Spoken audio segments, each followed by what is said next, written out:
Welcome to Fort Riley, the podcast. Hello, I'm Tom Roost with the Fort Riley Garrison Public Affairs Office.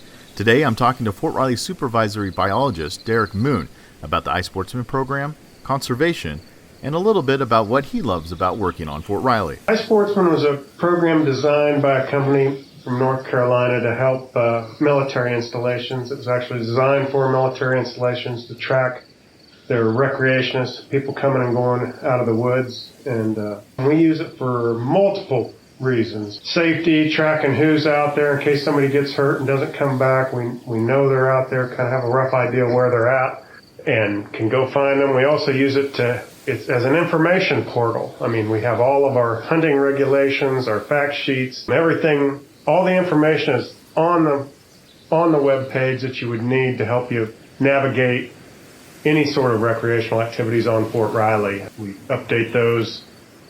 I was updating some today. I updated a fish stocking report today. We stocked trout this morning and updated that. So fish stockings, hunting regs, deer stuff, open and close. That's a big one. Open and close area. That's part of our safety portion of that. When units coordinate with range control to check out a unit, we interact with range control every day and change these open and closed areas to keep the soldiers safe and recreationists safe. It's a very useful tool, and it also working with range control like we do allows us to utilize the installation a little bit, or offers up more hunting opportunities, and not just hunting, but recreation in general. Yeah, I mean, it's multifaceted, but a safety deal and then information, because there is a lot. I didn't even think about there. We've got links there to the privately owned firearms range at MWR. I mean, we got a link to their schedule and their information. We've got, there's trap and skeet events going on. We'll have information on that. The training videos and login out procedures for people wanting to use the ATV range in Training Area 10 are on there. We've got information about mushroom hunting and all sorts of stuff, just about anything you want to do out there. It's there, and if not, our contact information's on there for questions. We like to encourage people to go out. And it's 785-239-6211, and actually my email address is there under the contact tabs. Working as a biologist on a military installation, things are a little different than I've worked in the past for Kansas Department of Wildlife Parks and Tourism, doing similar type stuff. We've got guys out there training the military vehicles, and they actually help. Part of my job as a biologist, what interested me was promoting wildlife, helping populations thrive, bird populations, deer, what have you. I'm interested in several things, mainly birds, but take pheasants and quail here on the installation. We got most game species in the United States, most game species anywhere in the world, like early successional habitats, which tallgrass prairie makes up a big chunk of Fort Riley.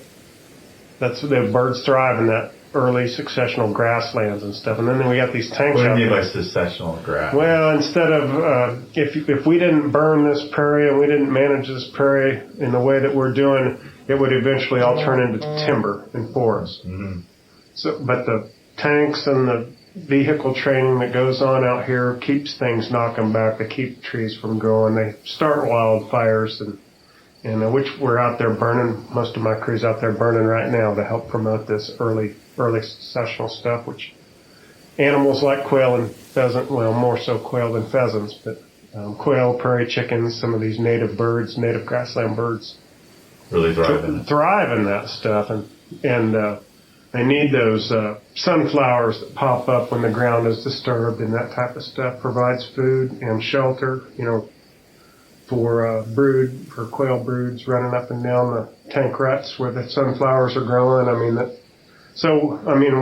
We try and restore. If training goes a little overboard or muddy or whatever, we'll try and plant some native grasses back, but mainly we just try and carry on with what the military training's doing with our burning and some tree cutting, and keep these early successional plant communities, I guess would be the more appropriate phrase, out there across the installation. When we plant food plots out there too, and to try and help have winter food sources for our deer and our elk herds, and as well as we have elk. Yep, we have a. Oh wow! We have a elk where. I didn't know that. Yeah, as the railroad was going through this part of the country, that we wiped all the elk and buffalo out that were here initially, and Fort Riley.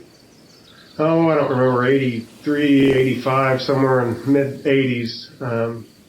Wildlife and Parks, the state, worked with people here on the installation, and they reintroduced elk. And now we have kind of a source there spreading across northeast Kansas. We do have a healthy, I don't know, probably a few hundred head that live here year-round on the installation. Okay.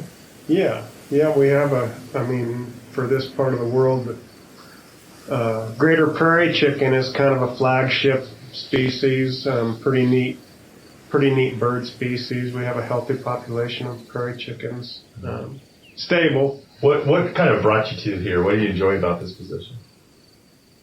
Well, it was actually prairie chickens. I grew up just east of here, about 20 minutes actually, is where family had cattle. Grew up when I wasn't in school or doing else, working out on the ranch, dealing with cattle, and I loved prairie chicken and quail. Those were two things that, from a young age, enjoyed hunting, enjoyed watching, and of course, growing up, you never know where you're going to end up, and I ended up working in a machine shop. Didn't like that, standing in a tin building, and my wife encouraged me to come back, and it was thinking about what I wanted to do. I thought, well, never enjoyed anything more than watching prairie chickens and chasing quail around the creek bottoms, and so I went back to become a biologist, trying to restore the prairie. That's something that tugs at my heartstrings, the native prairie does. And position opened back up here on the installation